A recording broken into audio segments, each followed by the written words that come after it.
It's lights out and away we go. It's a good reaction from Charles Leclerc. It's a better reaction from George Russell, though. And Russell already alongside that Ferrari with Daniel Ricciardo.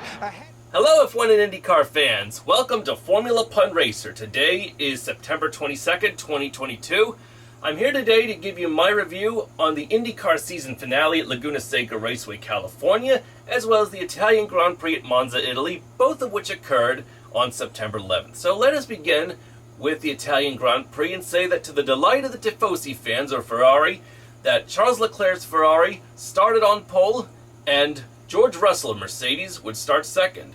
As for championship points leader Max Verstappen of Red Bull, well, thanks to an engine change, he had to start 7th because of a starting grid penalty. When the lights went out, to the delight of the Italian Ferrari fans, the prancing horse would lead on with George Russell a close second.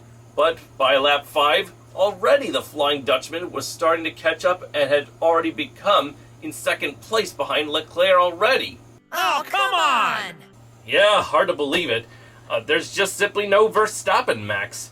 But for this round, Max wasn't the only Dutchman racing in Formula 1 this season, because unfortunately for Williams driver Alexander Albon of Thailand, he unfortunately had to sit out the Italian Grand Prix because he came down with appendicitis, and on top of that, ended up with some respiratory failure and ended up in the ICU as a result.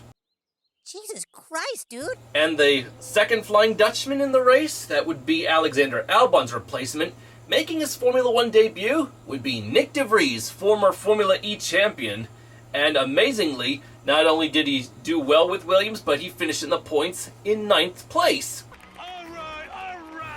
While I'm sure a lot of us are still bummed about the recent passing of Her Majesty Queen Elizabeth II of England, it unfortunately became a double whammy for Britain when, on lap 12, Sebastian Vettel's Aston Martin ground to a halt when his engine just simply gave out. Game over, yeah!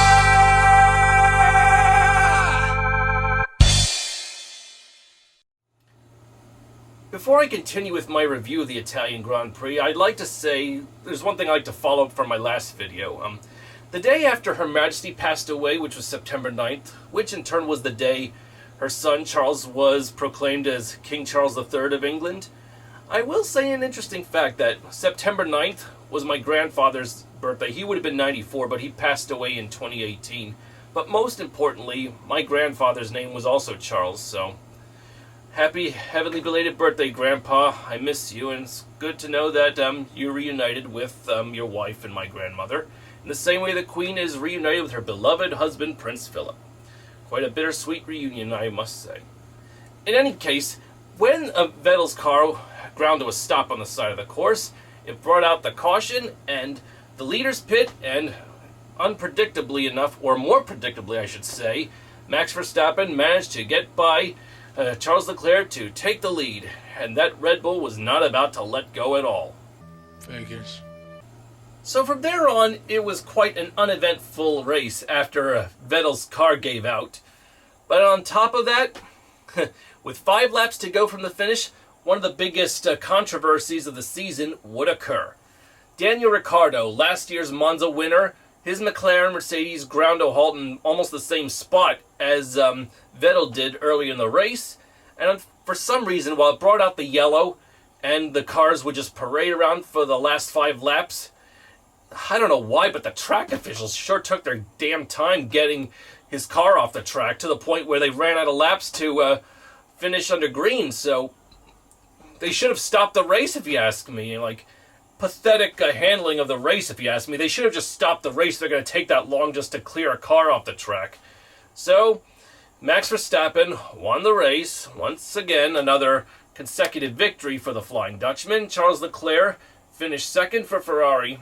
And, well, I guess you could say that Max Verstappen and Red Bull have pretty much sealed the deal in becoming the Constructors and Drivers' Champions of 2022. Oh, almost certainly. Granted, Max might have been pleased to win the race. He might not have been happy with the circumstances, just like everyone else in the race. They would have rather raced under green flag conditions. And, like, even Max agrees with me and many others that the handling of the race was pathetic. It's I'm not blaming Red Bull for winning the race. I just blame how the race was handled for those last 5 laps, taking their sweet time to get Ricciardo's McLaren off the track, and for what, nothing? A 5-lap parade with no action? No fun at all, so screw you, FIA, for making a big mess of yourselves. Boo! Boo! Boo! Boo! Definitely not helped either by the fact that Ricciardo's future in racing is uncertain, as he doesn't have a ride for next year. Not helped either that his fellow countryman Oscar Piastri will be replacing him next year at McLaren. So, who knows if the Aussie can hop, skip, and a jump like a kangaroo to a new ride somewhere else. IndyCar would be nice as well. I mentioned in one of my previous videos that Audi and Porsche, both from the Volkswagen Group, were determined to enter Formula One in 2026 for the first time, with Porsche teaming up with AlphaTauri and Red Bull, and on top of that have a 50% ownership with the Red Bull racing team. Unfortunately, despite all these terms and agreements that came about, there were some things that Porsche and Red Bull were not happy about with one another, so unfortunately, the partnership that was supposed to be in 2026 has made Porsche chicken out.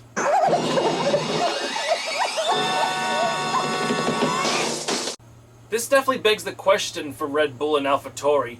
Who will they team up with by 2026, considering at this point both teams are providing their own powertrains, and who knows, they might even create their own engines in the future. Or could Honda possibly return officially into F1 in 2026? That's to be decided, or will a new manufacturer come on the spotlight?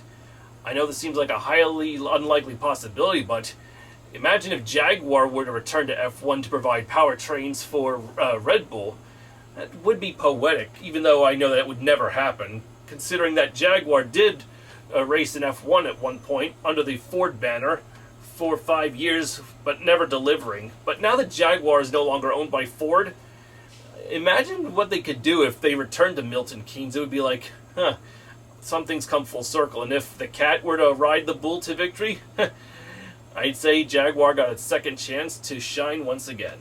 But I'm just getting ahead of myself. But that would be a sweet feeling for the British-based team that's run by an Austrian drink company that was built and born and raised in Thailand. So, with Red Bull, anything is possible, and the stakes for that bull can never be higher. All the same, I just feel sorry for all Porsche fans who were hoping to see Porsche to possibly team up with Red Bull, and it's not going to happen. And I hate to think how upset they are and screaming their heads off in anger about it.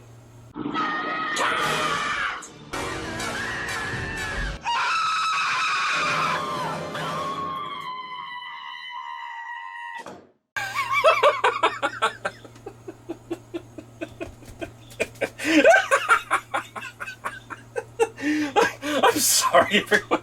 I just can't help but use those. I always found this funny. Oh, yeah, I know. I need a haircut.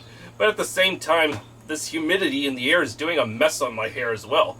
And how about that? Because considering how hot and exciting the racing action was throughout the 2022 season for both Formula One and IndyCar racing, IndyCar may be over, but the action is still heating up with 6 races left in the Formula One season. In fact, the next round on October 2nd in Singapore is going to be considered one of the humidest for this season. Probably just as humid as when they used to race at the Kuala Lumpur race in Malaysia. Anything can happen. Can Max Verstappen take another consecutive victory and make himself one step closer to matching Michael Schumacher and Sebastian Vettel as the only 2 drivers to have won the most consecutive races before becoming champion, or if not becoming champion already? Because so far, as I said, Vettel and Schumacher are the only drivers to have won the most consecutive races in a single season.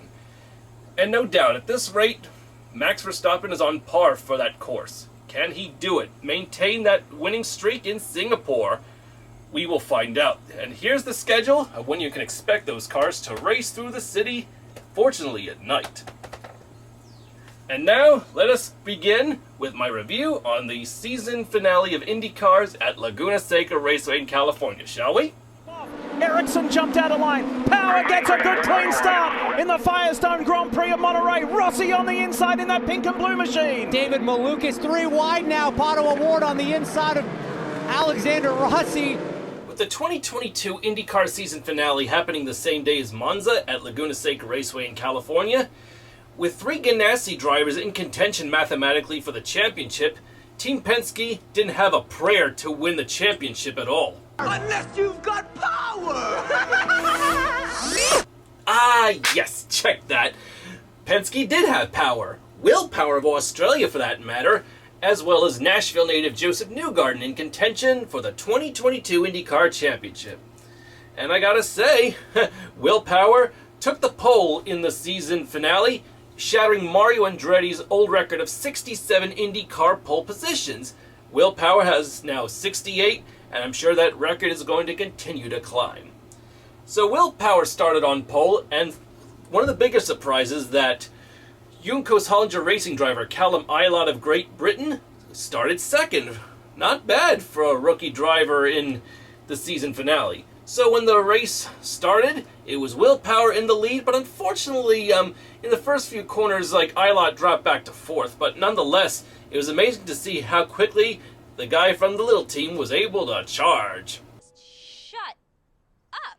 With some of the action occurring on lap 8, if you remember the tangle that Dalton Kellett of Canada of AJ Foyt Racing had with Jimmy Johnson of Chip Ganassi Racing at the Indianapolis Motor Speedway Road Course back in July, well, I can tell you one thing, it seemed they'd be rubbing wheels again at the corkscrew on lap 8.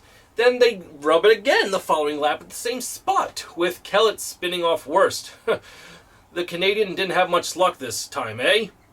But at least Jimmy Johnson had the decency to let him go by after that. Well, I just hope there's not too much ill will between them, because I hate to think how they'd be clashing in the future.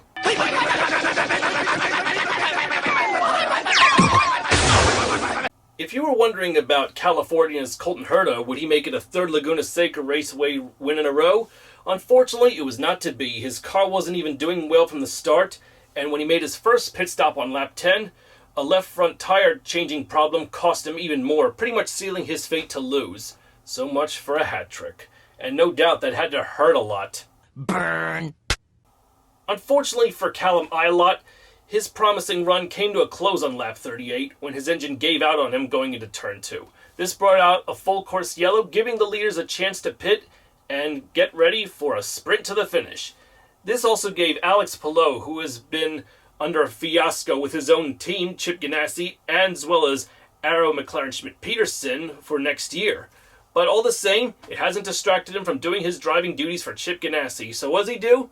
He takes the lead away from the Penske boys, and he would never let go. And it would be Alex Palou all the way. After a winless season, he takes his first, only, and last race of the 2022 season, over 30 seconds clear of Joseph Newgarden of Team Penske and his teammate Willpower finishing 3rd. So, felicidad, Alex Palou, on winning the championship season finale. He may have won the race, but he did not win the championship, because with Willpower finishing 3rd, that's all he needs to be at the minimum to take his 2nd IndyCar championship. So congratulations, Willpower of Australia, for winning your 2nd IndyCar championship. His first championship was in 2012. I just knew the Aussie had the willpower to be a champion once again, and by God, he did it. And as for Alex Palou, not only is winning this race a good boost to his confidence and a nice consolation prize for not being champion once again, but I can say one thing: the debacle between Alex Palou, his team Chip Ganassi, and his desire to go to Arrow McLaren Schmidt-Peterson, that fiasco is finally over, because Chip Ganassi and Alex Palou have agreed that they are going to stick together into next year, and Felix Rosenquist's spot at Arrow McLaren Schmidt-Peterson is guaranteed once again, alongside Patricio Ward and now outgoing Andretti Autosport driver Alexander Rossi, who will join the McLaren outfit in 2023. Thank God. Where's Marcus? Marcus Ericsson, he finished 9th. While Alex Palou may have won the race and Willpower won the championship, I would say Marcus also stole the show, with 11 laps from the finish going in the corkscrew in a battle between himself and Colton Herta. And he was in for quite the slide job, but managed to save it against Colton Herta, who finished 11th though. And here's how it went down. Deja vu, I just been in this place before. Higher on the street, and I know it's my time to grow. Holding you, and the search is a mystery. Standing on my feet, so hard when I'm trying to be me. Whoa, deja vu, I just been in this time before. Higher on the beat, and I know it's a place to go. Holding you, and the search is a mystery. Standing on my feet, so hard when I'm trying to be me.